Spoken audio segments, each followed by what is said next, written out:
ሴዶ ችግር የለውም አልሰብርህም። ኖርማል ፋይት ብቻ በስትራይኪንግ ብቻ እናደርጋለን። አልሰብርህም። ተመለስ።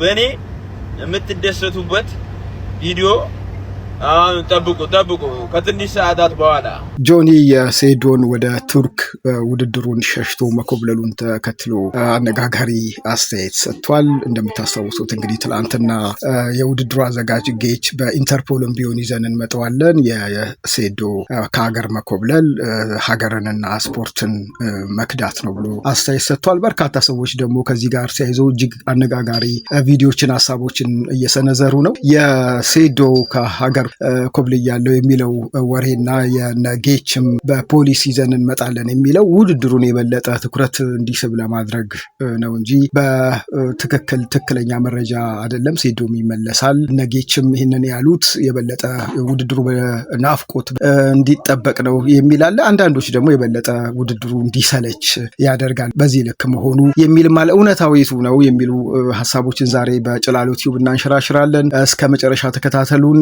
ጆኒ ሀሳብ ሰጥቷል። የመጀመሪያ ቪዲዮ ምጋብዛችሁ እሱን ነው። ተመለስ፣ ግድ የለህም፣ ውድድሩ እግር መስበር የለበትም፣ ቀለል ያሉ ውድድሮችን እናረጋለን የሚል ቪዲዮ ለቋል። ሴዶ ተወዳዳሪ እሱን ላስመልከታችሁና ተመልሰን እንገናኛለን። ሴዶ ችግር የለውም አልሰብርህም፣ ኖርማል ፋይት ብቻ በስትራይኪንግ ብቻ እናረጋለን። አልሰብርህም። ተመለስ ወደ ሀገር ወንድሜ። አትፍራ። እንግዲህ በጆኒ እና በሴዶ መካከል የሚደረገው የኤምኤምኤ ውድድር በናፍቆት እየተጠበቀ ነው። በዚህ ሰዓት ነው እንግዲህ ሴዶ ከሀገር መኮብለሉን የገለጸው። በርካታ ሰዎችም ይህንን አስመልክቶ ሀሳብ እየሰጡ ይገኛሉ።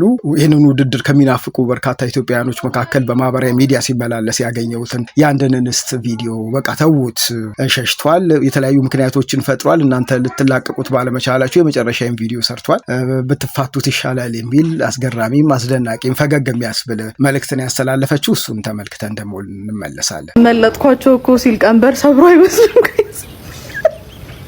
እንዴ? ምን ነው እናንተ ሰዎች ብትታውት ይሄንን ሰውዬ በቃ አልፈልግም እንዴ? እናቴ ተቆጣችኝ አላችሁ፣ እምቢ አላችሁት፣ አልፈልግም በቃ እኔ 10 ሚሊዮን ብር አላችሁ። 10 ሚሊዮን ብር ማታስገቡ መስሏችሁ እናንተ ግግም ታውት በቃ ማርያም ገገማችሁበት። ሲያሳዝን ሰውየው ከሀገር ለቆላሽ ተሰዶ ወጣ። ጌታ በቃ ተውት፣ በቃ አልፈልግም፣ ፈርቷል ወይ በቃ አልፈልግም። ሰላማዊ ሰው ነው። አላህ ድብድብ አይወድም አላችሁ። እሺ እንዴ እግዚአብሔርን ምክንያት መስጠት ያለበት ምክንያት እንዳለኩ ሰጣችሁ። እናንተ ናችሁ ገግማችሁ እምብዬው ያላችሁት። ምንን ታውት በቃ ሌላ ሰው አደባድቡ። ሌላ ሰው ሴዶ እንግዲህ ቱርክ ከደረሰ በኋላ የተለያዩ ሀሳቦችን እያንሸራሸረ ነው የሚገኘው። በቅርቡ አዲስ ነገር ይዤ እመጣለሁ፣ ጠብቁኝ፣ አትናደዱብኝ የሚል መልእክት ያለው ቪዲዮም ለቋል። ምንድን ነው አዲሱ ነገር? ከሀገር ወጥቻለሁ፣ ውድድሩን አልወዳደርም ማለቱን የሚቀይር ነው አዲሱ ነገር ወይስ ሌላ ነገር ይዞ ሊመጣ ይሆን የሚለውም ትርጉም ተሰጥቶ ሀሳብ እየተሰነዘረበት ነው። ሴዶ ምን አለ? ምንድን ነው አዲሱ ነገር የሚለውንም እሱን ቪዲዮ እስቲ ከሴዶ አንደበት አድምጠን ተመለሰን እንገናኛለን። ጠብቁ ከዚሁ ከቱርክ ጠብቁኝ። በቃ የምትደሰቱበት በእኔ የምትደሰቱበት ቪዲዮ ጠብቁ ከትንሽ ሰዓታት በኋላ ትደሰታላችሁ። ያዘናችሁም ያላዘናችሁም የተዝናናችሁ ሁላችሁ የሚያስደስት ዜና ጠብቁ።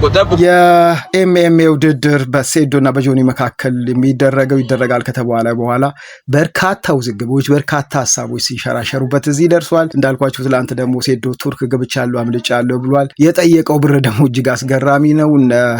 ጌች ደግሞ የውድድሩ አዘጋጆች በኢንተርፖልም ቢሆን ይዘን እንመጣለን የሚልም ፌዝም ቀልድም የሚመስል ሀሳብ ሰንዝረዋል። ምን ይከሰታል ቀጣይ? ይሄ ውድድር እውን ሆኖ ሴዶና ጆኒ ሪንግ ውስጥ ይገናኙ ይሆን? የውድድሩ ናፋቂ ስፖርት አፍቃሪው ደግሞ ይህንን ውድድር ይመለከት ይሆን? የምናየው ይሆናል። ጭላሎ ቲዩብን ተከታተላችሁ ሰብስክራይብ በማድረግ ቤተሰቡን የተለያዩ መረጃዎችን ወደ እናንተ ማድረሳችንን እንቀጥላለን። ስለምትመለከቱን ከወዲሁ እናመሰግናለን።